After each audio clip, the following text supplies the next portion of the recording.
Ladies and gentlemen, ladies and gentlemen, ladies and gentlemen, ladies.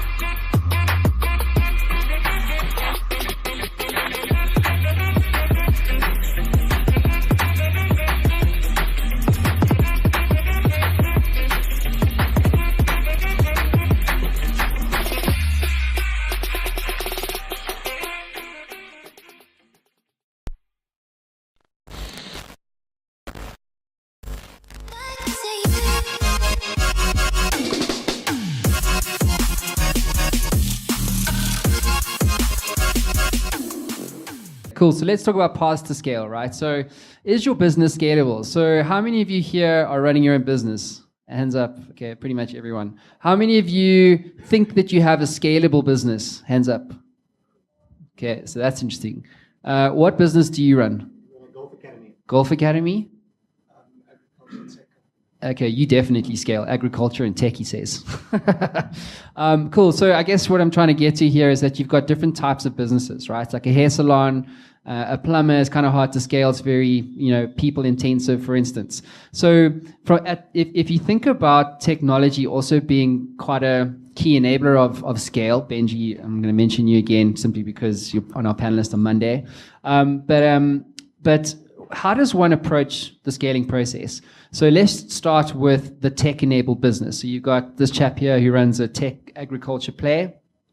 How does one approach scale from his perspective? And then I want to dive into the guy who runs a non-traditionally scalable business, like a hair salon. So from my perspective, all businesses can scale. Every single type of business can scale. If you look around the world, there are in every one of your businesses, there's somebody who's 10 times, 100 times, maybe 1,000 times bigger than you are. So somebody has worked out how to do it, and that is my answer to why every business can scale. Okay, so I start there. Number two, the whole thing around technology is that I think technology, you live in the tech world. I don't. I live on the periphery of it.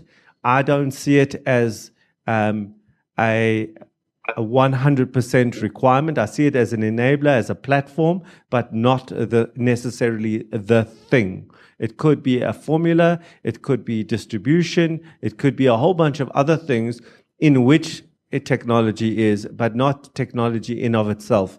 Because when we think of scale, we speak about the example of LinkedIn, we're thinking about digital businesses, and they scale beautifully because of the cost of distribution. But there is 99% of the world out there is not digital businesses. They are just, bricks and mortar type business. And a couple of weeks ago, I was at a World Economic Forum event here in Johannesburg. And the 4IR, the Fourth Industrial Revolution, was brought up and all the fluff around it, etc. And there was this huge wave of dissent around it because the view was that, okay, the farmers now, talking about Mr. Agriculture here, the farmers are producing more tomatoes, but the roads are not in place to get the tomatoes to market. So that's wonderful. We've got tech and we've got satellites telling us where and what to do, but the other fundamentals are not in place. And until that's in place, the whole thing doesn't work. So I'm not as infatuated with technology. I see it as an enabler. I see it for what it is. I'm in many instances afraid of it because of when I invest in any technology, I'm always worried about, will this be outdated in 2 years? And will the people to support it be there in 2 years? Or will they showing me the new shiny technology that I need to have? So I don't have a good relationship with it. And therefore, perhaps I'm not the first person to ask this question. Well, Howard, Rich, I'll open it up to you guys. Do you believe personally that any business can scale? Yeah, I 100% buy into what Allon said. but I think any business type is scalable, but not all companies are scalable. Some people's businesses are fundamentally not built to be scalable the way they have already built them. So I think that a hairdressing salon that is 1,000 times larger than the one in the strip mall next to my house was built with a different intention in mind. But I don't think that goes in any way against what Allon was saying, because it all comes back to the intentionality. When the person started that business, that Vidal Sassoon or whatever it was at the beginning, they had the vision and the idea that they didn't want to have one hair salon. They wanted to have thousands. The Zumba guy, there's 100 people doing aerobics. This guy never wanted to just do that. He wanted to build a scalable dance party around the planet. And that was the mindset from the start. So everything can scale, but not everyone's built with that scale in mind. Just to add on to that, I think there's been a lot of single smaller businesses. So you take that hair salon, you could have somebody who was, Vidal Sassoon, who had a gift and built a following and built a very popular single salon. And that would be true for anybody who was just starting a restaurant or anything like that. They're at an inflection point to make a decision. Am I happy just having this one salon and I just want to cut hair for the rest of my life?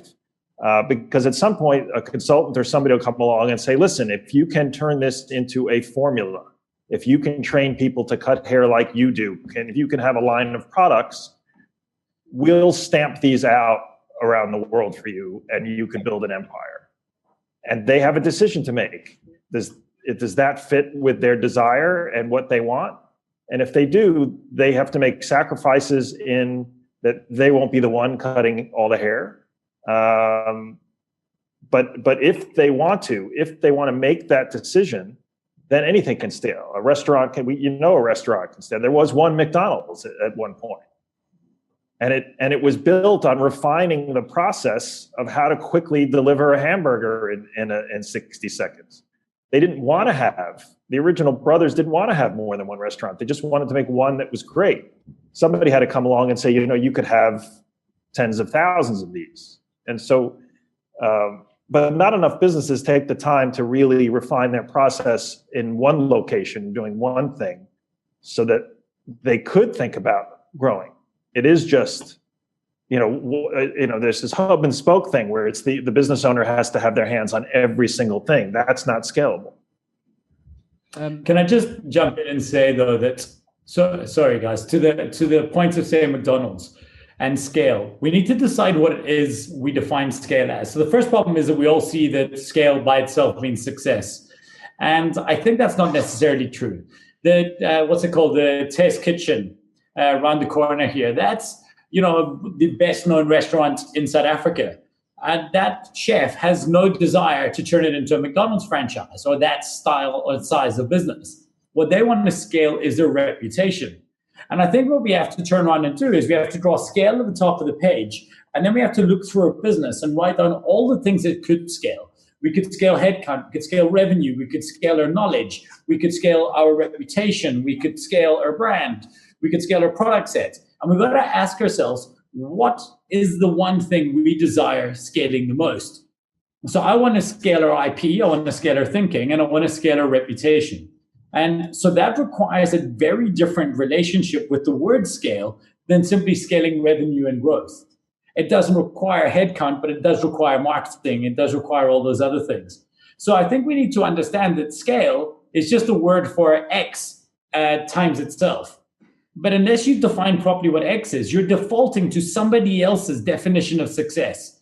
And that definition of success was revenue goals. And then we're competing in the Olympics against guys like Zuckerberg. And unfortunately, most of us, even, the guys who just sold the Paddock brothers, right? Even their astronomical success from a South African point of view doesn't make them a blip on the radar in global wealth there. So they've not scaled according to that measurement. And I think we need to decide what that is and get more intentional about that up front. But what does success look like? To even build on top of that, not only what does success look like, but for the individual, why? Why do you want to grow? I have this conversation initially with my clients all the time because, they may want to grow, but they don't even know why and to what end and to what purpose. And would they want to run a company that grows the way they think about it in their minds? They have peers who have built enormous companies. And so they think, I have to grow. And I think, Matt, I wrote to you about that Ricardo Semler quote that only two things grow for the sake of growth: businesses and tumors. And there's no necessarily a reason to grow unless you understand why. Because if you're just growing for the sake of growth, your passion and your hunger for it's going to fade. If you're somebody who is super passionate about what it would take to build tens of thousands of restaurants that all just deliver the food and the supply chain and how it works, the passion and the drive to do that will drive you to do that. But if you're somebody who just takes pride in having the best restaurant in South Africa, and then you just think about how I can do it, watch on Netflix. There's a series called Chef's Table where they profile a Michelin ranks chef in each episode. They all have one restaurant. It's world famous. People travel to the corner of a world to just eat there. That's what makes them happy. And they live a nice life. I mean, we're circling back to the beginning, but scale should mean different things to everybody. It should serve what's going to make you happy. Because if you spend 20 years chasing scale and it all falls away, then how do you feel? What was your life about? If you gave up spending time with your family, if you gave up your happiness and your smile just for the sake of growth, that's not a lot to look back on.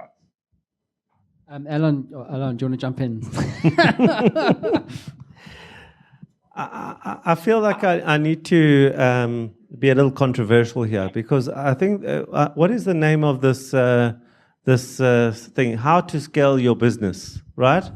So what's the secrets of scale?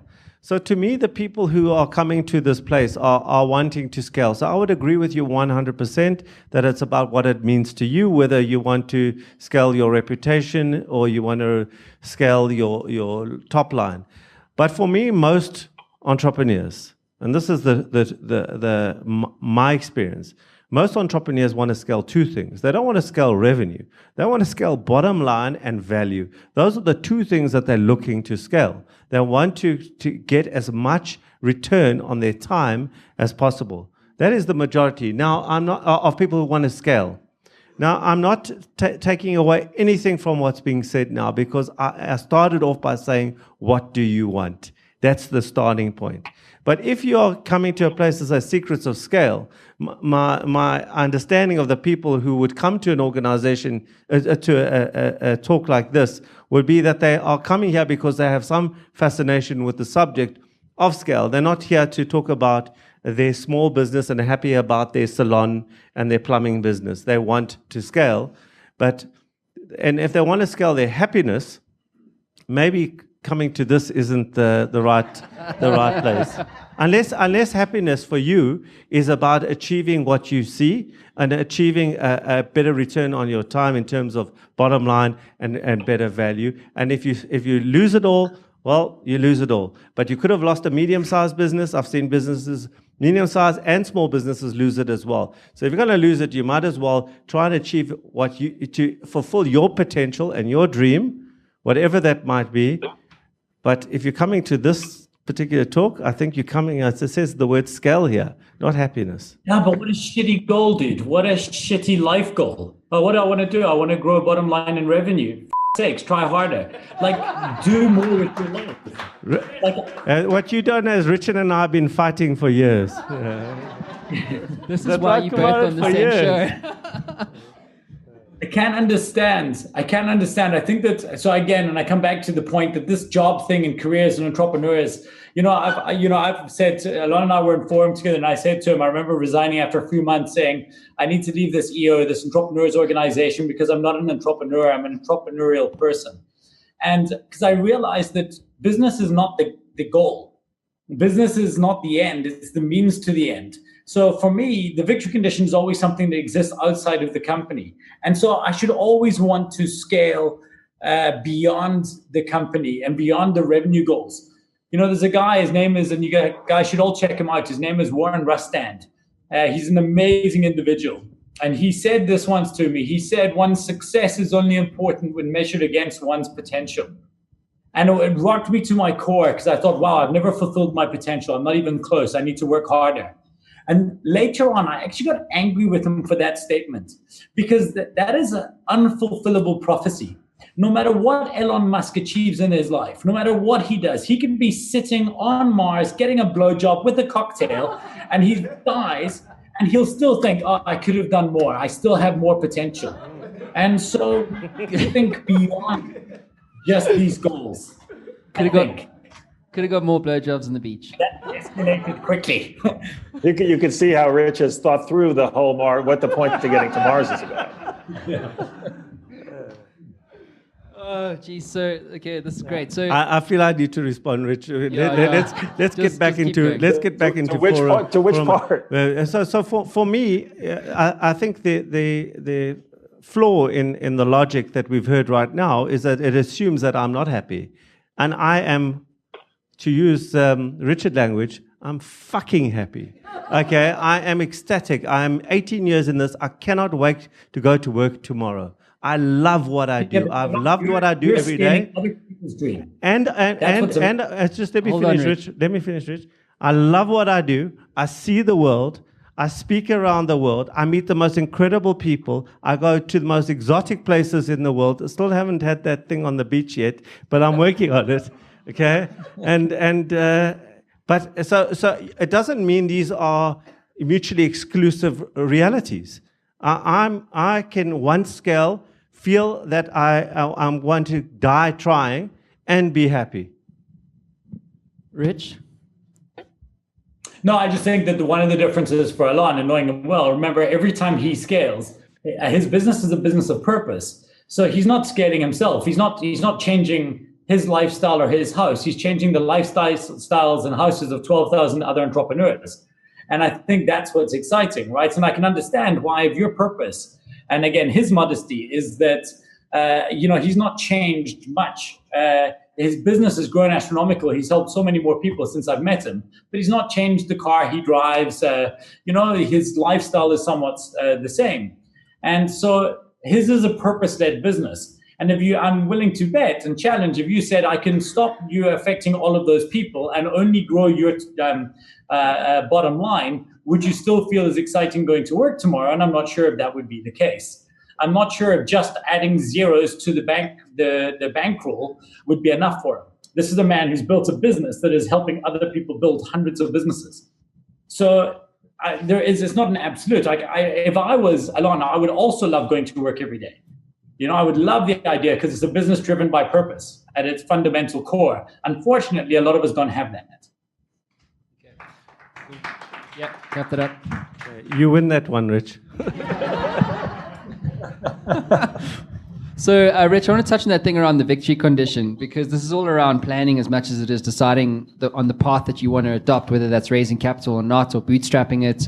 And taking all that pain that comes along with that, trust me. So, Howard, I'd love you to interject with the concept of the 36-month year, and talk about the relevance of that in the context of scale and paths to scale. So, Rich, can you just explain to us, when you said victory condition, what does that term mean in the context of what we're talking about today? Sure.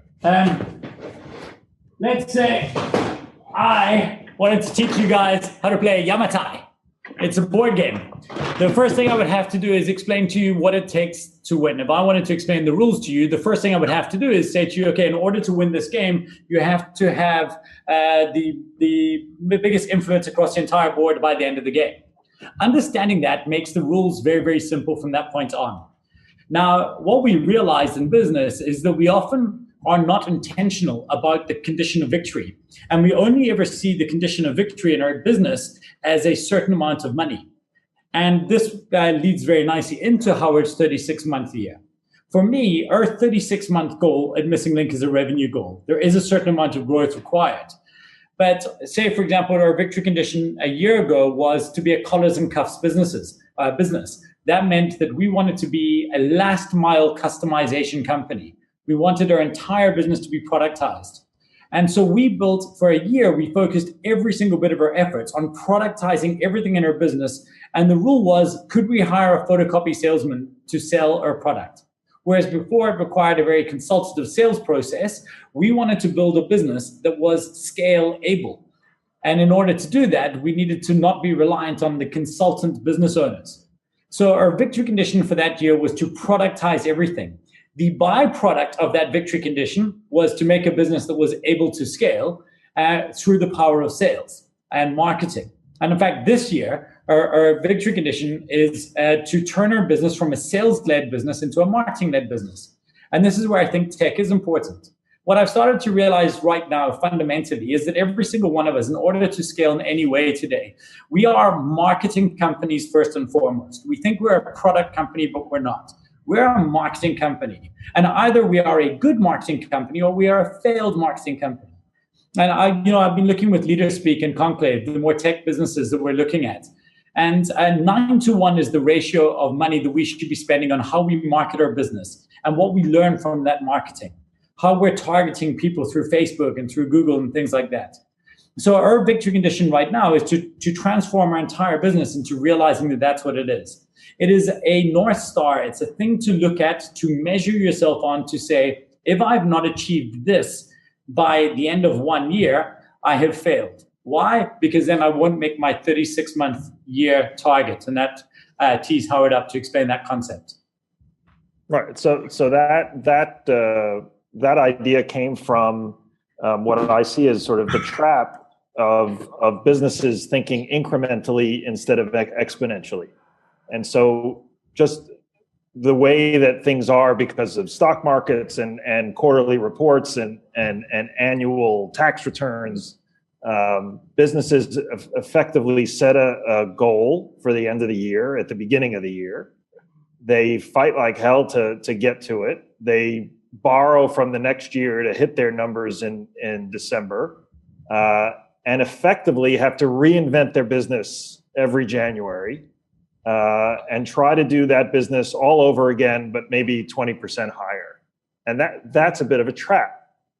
So what I wanted people to start to think about is, how would you approach your business if your year wasn't 12 months? And as a construct, what if it was 36 months? How would you go about a 36-month year and build the business that you really want, instead of the ego-driven hitting a number at the end of the year that essentially means nothing unless you're a public company and you need it for your stock price? So if you had 36 months to build the business that you want, you'd take the time in those first 12 months to plant the seeds in new fields, to do the things that you need to do to automate, because you're not under that pressure. You do the things in the second year that would start to really accelerate your growth.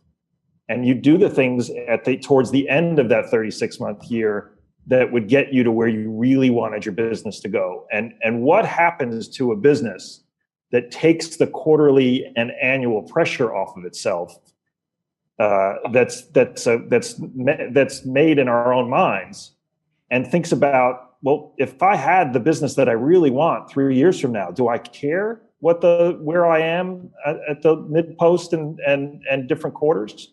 Or could I actually invest? Can I let my business run and invest and do the things that I need to do to think bigger and really scale the business to what I want it to be, because I've given myself the time and the space to do so?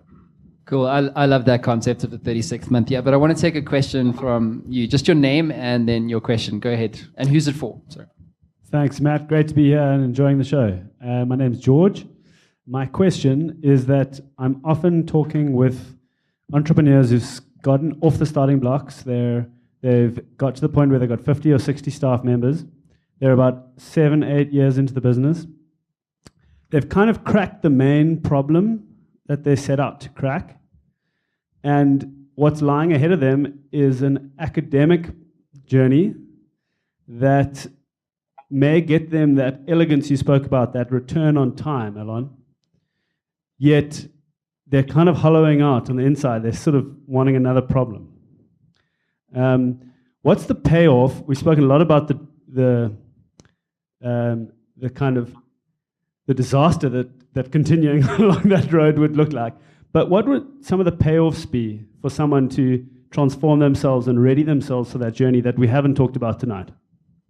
Great question. So there's a book called Jack Welch's book. He talks about, if you've read it, it's an old book, but it's really worth a read.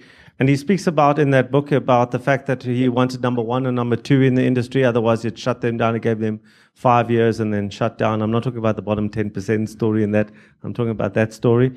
And then he achieved all this and he goes, now what? Which is a very similar thing, actually on a more massive scale. And then he goes to a general. I think it was an army general. I can't remember if it was the army or navy or whatever the case may be. And he says to him, what do I do next? And the guy says, redefine your industry into a larger industry. And to me, that is the healthiest and the most successful way to move in that. Because I too see entrepreneurs that get to that, so let's call it that ceiling. Okay, and they are making money, but they do want that. They got that. They're in that dissonance between this is enough. They're more like sort of me and less like Richard, you know. So and I don't disrespect. I would love, and let me just put this very clearly. I don't disrespect Richard at all. I would love to have that. I just don't have it in me, and so I have to be authentic to me. So the first point is that if you are that kind of person, or you are, let's say, my kind of person where I'm dissatisfied with status quo and I will die unsatisfied, I will be that guy. I'm not going to the top of a mountain going, shwau.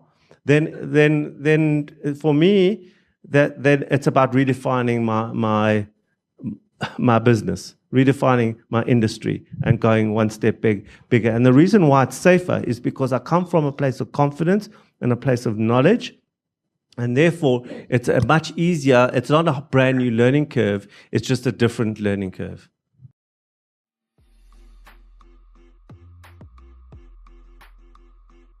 My name's Sean Harvey. I have my own little boutique company, Harvey & Associates Consulting, and we also run Disrupt HR, which is events based on disruption in the people talent space in Johannesburg. So this for me it's more relaxed, it's more informative, and it's more of a discussion.